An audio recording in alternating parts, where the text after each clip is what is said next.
Hello, it's Ricky back again with another video. Earlier this morning I did two videos, part 1, part 2, on good books on Meissen, and looking at my shelves I see there's a lot more, so consider this to be part 3. And now we're going to up the ante and we're going to talk about 12 books on Meissen that you should consider buying or going to a library to see if you're interested in Meissen Porcelain. The first one is this little tome here, Dresden China by Honey.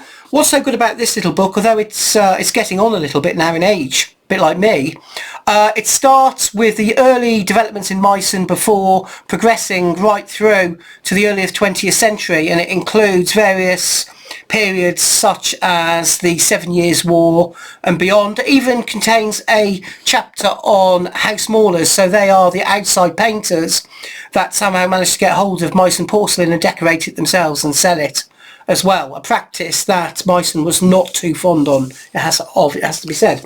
The second one is a specific genre. This is a passion for Meissen, and of course the pug dog is something really synonymous with Meissen. They were producing pug dogs from around 1740, and of course there was a relationship between the pug dog and the Mops or Den, which were a society of Freemasons that accepted both male and female Freemasons as well. And so there's some beautiful examples in there. The next one is from the Met, European Porcelain at the Met.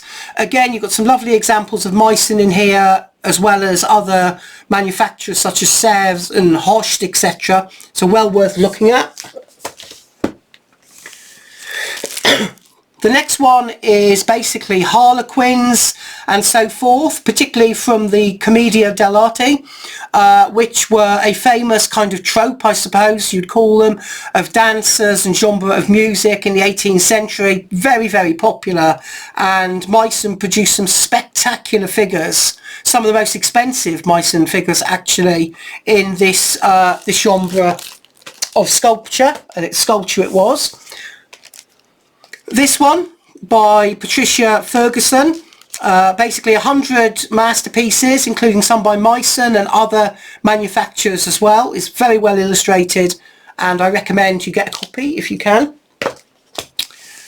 A Princely Pursuit, beautiful book, this one, it really is, and this contains numerous examples of Meissen porcelain. If I flick through, you might just be able to get an idea of some of the ceramics involved. It's absolutely beautiful. The next one is on a specific individual. Of course, it's Johann Herold, who was really the cornerstone of Meissen. He produced a lot of the chinoiserie designs.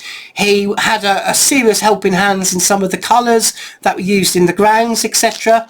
It is in German, so I can't even pretend to understand what it's saying, but there are superb examples within here, so it's worth getting that just to see those.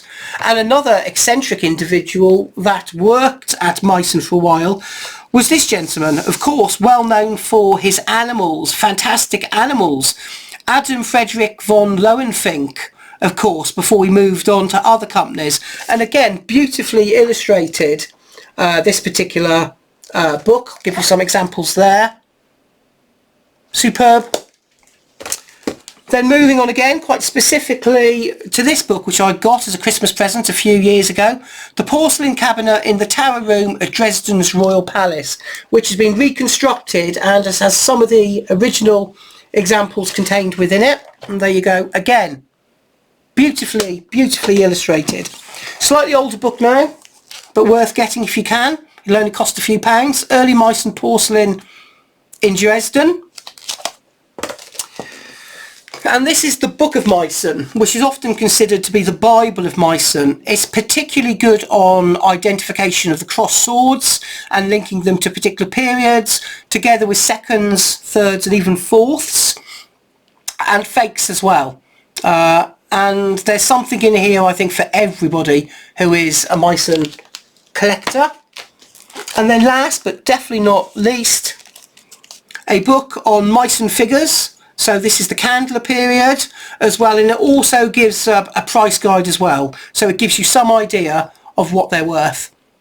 Thank you for listening. Bye-bye.